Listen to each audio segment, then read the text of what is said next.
Bom, pessoal, agora vamos falar sobre as desordens do humor. Mas primeiro nós temos que entender como era o pensamento na antiguidade clássica.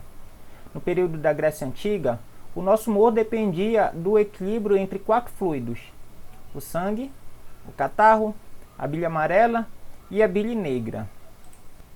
Bom, e apesar de hoje nós sabermos que esse pensamento que era utilizado na Grécia Antiga está sabidamente errado, a ideia de que havia uma relação entre o mau funcionamento do corpo e as desordens da mente já era um bom indício para a gente saber trabalhar com esses distúrbios, tá certo? Bom, quais são os tipos de desordens do humor? São as desordens primárias, que são provocadas pela doença em si, tá certo? A causa da desordem é a doença em si, ou então são causas secundárias, que no caso é provocado por algum tipo de desordens que não tem a ver com a doença, mas que acaba provocando a doença. Por exemplo, o uso de drogas, doenças pré-existentes, por exemplo, o Parkinson pode causar casos de doenças do humor, doenças em tratamento, por exemplo, o hipotireoidismo descontrolado pode gerar doenças do humor, tá certo?